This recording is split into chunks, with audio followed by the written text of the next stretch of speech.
In a quiet neighborhood of Enugu, nestled between new duplexes and the laughter of children returning from school, stood an old colonial-style house with a mango tree shading its porch.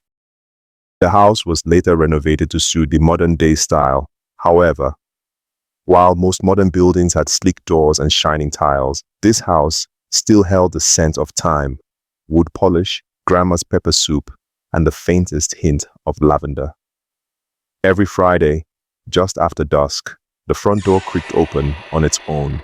No footsteps, no greetings, just the gentle breeze and the hush of something ancient. Inside, in the parlor dimly lit by a single yellow bulb, sat Mama, an old blind woman in her late 80s. She always wore a head wrap and a thick shawl, even in heat. Her hands rested gently on the worn arms of her cane chair. As the clock struck 7, the grand piano in the corner, dusty all week long, shimmered slightly. The keys began to move.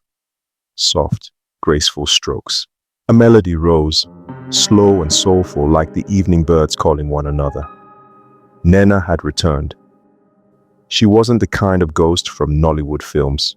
No dripping blood, no twisted neck, no dragging chains. Just a girl in her early 20s, translucent but beautiful, dressed in the white, flare gown she was buried in. Back to how it all started. Nnenna was a beautiful soul. She loves music and attends piano classes. Until her demise. She had died in a car crash 2 years before. Young, gifted, full of laughter.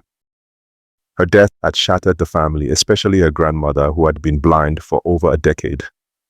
When Nnenna was alive, every Friday, she would sit by the piano and play songs for Mama. Old high life tunes, lullabies from childhood, hymns their ancestors once sang by candlelight. They would talk and laugh while the rest of the world faded away. After Nnenna's burial, the piano was left untouched. No one dared play it. The house fell quiet, and Mama's laughter faded like the scent of her granddaughter's favorite lavender oil.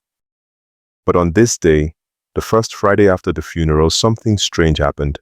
Just at 7 p.m. the piano began to play. So she came. Death, it seemed, could not break the promise she made to Mama. Every Friday we'll play and talk, just like always. Mama, alone in the room, sat upright. Her sightless eyes widened. "Nnenna," she whispered. The air grew cold, but not frightening. A soft breeze blew through the parlor, and there she was, not as flesh and blood, but as mist and memory, translucent, her form glowing faintly. Her fingers glided across the keys just as they used to. She didn't speak, not at first, she just played. And then, like nothing had changed, she said softly, "Mama, do you remember this one?" Tears rolled down the old woman's cheeks. She didn't scream, she didn't run, she simply smiled and nodded. From that day on, Nnenna came every Friday. No one else saw her. If family visited, she wouldn't show. If the caregiver is there, she would wait a little longer for her to leave. But the neighbors began to whisper about the piano ghost and the music that played itself. Some said it was a curse, others a blessing. Mama didn't care what they thought. Death, she once said, is only a wall to the living, but music, my dear, is a door. Every Friday, the parlor lit with warmth. Nnenna would tell stories about places she had seen, strange, dreamlike places with rivers of light and skies that sang. She never stayed long, just long enough to play a tune, ask about her cousins, and remind Mama that love never really dies. One Friday, years later, Mama didn't sit at her chair. Nnenna came anyway. She played a hymn, a farewell.